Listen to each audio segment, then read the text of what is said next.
একদম খুব সুন্দর সফট একটা ওটমেল কেকের রেসিপি। তো চলো ফ্রেন্ডস, এত সুন্দর কেকটা যদি খেতেই চাও তো তোমাদের তো রেসিপিটা একবার দেখতেই হবে ফ্রেন্ডস। দেখো কত সুন্দর হয়েছে, দেখো কেকটা খুবই সুন্দর হয়েছে ফ্রেন্ডস কেকটা। আর তোমরা যদি এত সুন্দর একটা কেক খেতে চাও তো চলো তোমাদের recipe. Hello friends, welcome to ইয়ারিয়াম কিচেন। তো সবার প্রথমেই জানাই আমার সাবস্ক্রাইবার আর ভিউয়ার্সদের থ্যাংক ইউ।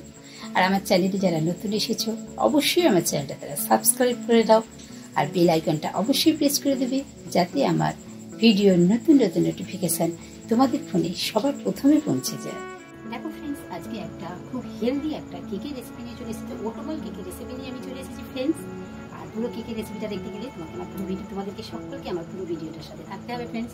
তো চলো দেখে নেওয়া যাক আমি কি নিয়েছি। কিছু ইনগ্রিডিয়েন্টস তোমাদের প্রথমে আমি দেখে নিয়েছি। দেখো এখানে আমি 1 কাপ নিয়ে নিয়েছি ওটমেল। আমার এখানে হচ্ছে 240 ml এর কাপ। তো আমি এখানে নিয়ে নিয়েছি 1 কাপ ওটমেল মানে ওটস নিয়েছি আমি। আর নিয়েছি 1/2 কাপ কনডেন্স মিল্ক, নিয়েছি 1/4 কাপ অয়েল, একটা আপেল নিয়েছি, আর একটা পাকা একদম কলা নিয়েছি ফ্রেন্ডস। কলাটা খুবই পাকা হতে হবে। আর এখানে দেখো কিছু ড্রাই ফ্রুটস নিয়েছি, 2 টেবিলস্পুন মিল্ক পাউডার নিয়েছি। আর বাকিগুলো আমি তোমাদেরকে করতে করতে দেখিয়ে দিচ্ছি।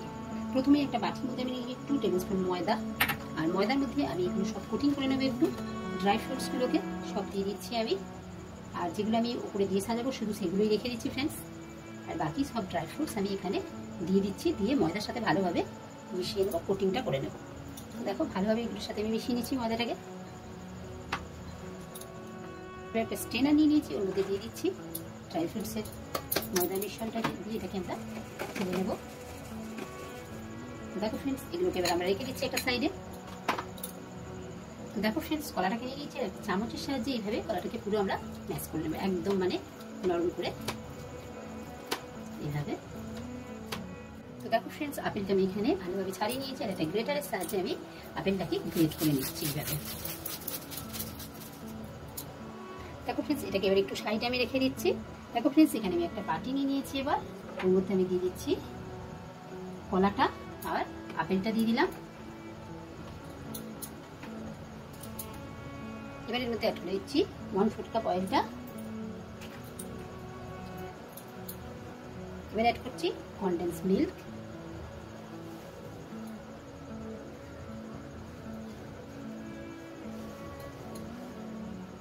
এগুলোকে একটা হ্যান্ড উইস্কের সাহায্যে আমি সব ভালোভাবে মিশিয়ে নেব।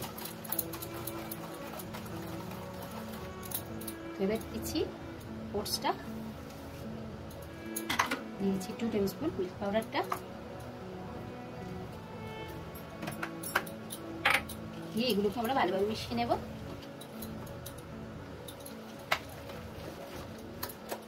একদম সমান করে 1 টিস্পুন দিয়ে দিচ্ছি বেকিং পাউডার, আর দিয়ে দিচ্ছি 1/2 টিস্পুন বেকিং সোডা। এগুলো দিয়েও ভালোভাবে মিশিয়ে নেব। দিয়ে দিচ্ছি 1 টিস্পুন ভ্যানিলা এসেন্স, দিয়ে এটাকেও ভালোভাবে মিশিয়ে নেব। এবার ড্রাই ফ্রুটসগুলো দিয়ে দিচ্ছি, এগুলো দিয়ে ভালোভাবে মিক্স করে দেব। তো দেখো ফ্রেন্ডস, এখানে আমি কনডেন্স মিল্কের জায়গাটা ধুয়ে অল্প করে একটু জল আমি এখানে অ্যাড করে দিলাম, দিয়ে মিশিয়ে দিচ্ছি। তোমরা চাইলে ফ্রেন্ডস এখানে এই জলটার বদলে তোমরা এখানে দুধ ইউজ করতে পারো। আর এখানে অ্যাড করছি 1 টিস্পুন ভিনিগার। লাস্ট করে এটাকে ভালোভাবে একদম মিক্স করে দেব। দেখো ফ্রেন্ডস, ব্যাটারটা আমাদের রেডি হয়ে গেছে। আর এবার আমি ব্যাটারটা ঢেলে দিচ্ছি। একটা কেক কিনে আমি নিয়ে নিয়েছি এখানে।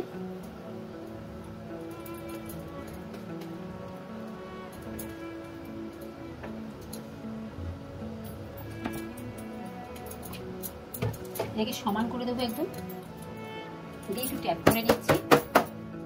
এবার এর উপরটা আমি সাজিয়ে নিচ্ছি ফ্রেন্ডস। তো দেখো ফ্রেন্ডস, আমি কয়েকটা লিটিল হার্ট নিয়ে নিচ্ছি, ছোট্ট ছোট্ট বিস্কুটগুলো দিয়ে আমি সাজিয়ে নিচ্ছি।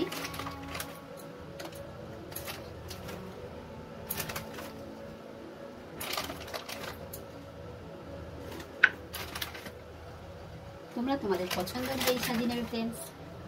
তা আমি এইভাবে সাজিয়ে নিচ্ছি।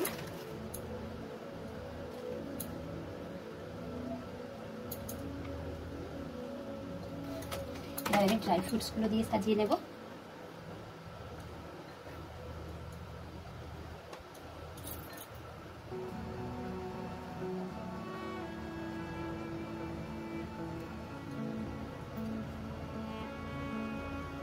দেখো ফ্রেন্ডস, কেকটা আমাদের বেক করার জন্য রেডি হয়ে গেছে। চলো এবার কেকটাকে আমরা বেকিং করতে বসিয়ে দিই। এখানে একটা কড়াই নিয়েছি আর ভিতরে একটা স্ট্যান্ড দিয়ে দেখো আমি বসিয়ে দিয়েছি। এবার কেক টিনটাকে বসিয়ে দিচ্ছি। বসিয়ে দিয়ে এটাকে ঢাকা দিয়ে দেবো। ঢাকা দিয়ে এটাকে আমরা 40 মিনিট মতন বেক করবো, তারপরে ফিরে আসছি। এরকম একটা ভারী কিছু দিয়ে উপরটা ঢাকা দিয়ে দেবে। তো ফ্রেন্ডস, কেকটা আমাদের ঠান্ডা হয়ে গেছে, তো এটাকে ডিমোল্ড করে নিচ্ছি। এইভাবে ছুরি দিয়ে প্রথমে সাইডগুলো একটু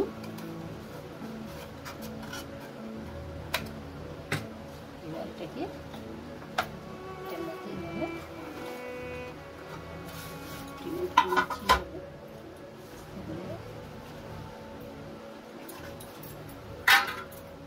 দেখো ফ্রেন্ডস, কেকটা হতে বেকিং টাইমটা কিন্তু একটু কম বেশি লাগতেই পারে। কোনো সময় হয়তো একটু বেশি সময় লাগতে পারে, কোনো সময় একটু কম সময় লাগতে পারে। তো বেকিং টাইমটা একটু কম বেশি হতেই পারে ফ্রেন্ডস।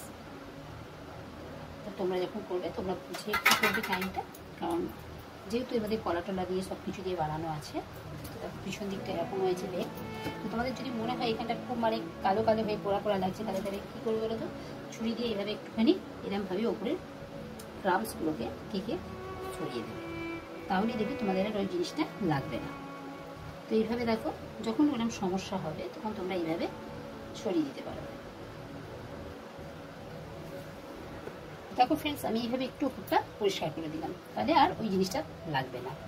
দেখো ফ্রেন্ডস, এবার আমি কেকটা তোমাদেরকে কেটে দেখাচ্ছি। কেকটা কত সুন্দর হয়েছে, তোমরা তাহলেই বুঝতে পারবে কেকটা কত সুন্দর হয়েছে, বেকটা কত সুন্দর কেকটা রয়েছে। আর কেকটা খেতে খুবই সুন্দর হয় ফ্রেন্ডস। তোমরা একবার না বানালে এটাকে তোমরা কিন্তু বুঝতে পারবে না। এই দেখো, একদম একটা হেলদি অটোমেল কেক। দেখো ফ্রেন্ডস, কত সুন্দর হয়েছে দেখো কেকটা। তো তোমরা অবশ্যই একবার ট্রাই করবে ফ্রেন্ডস, আর লাইক শেয়ার কমেন্ট করতে ভুলবে না friends. Thank you for watching.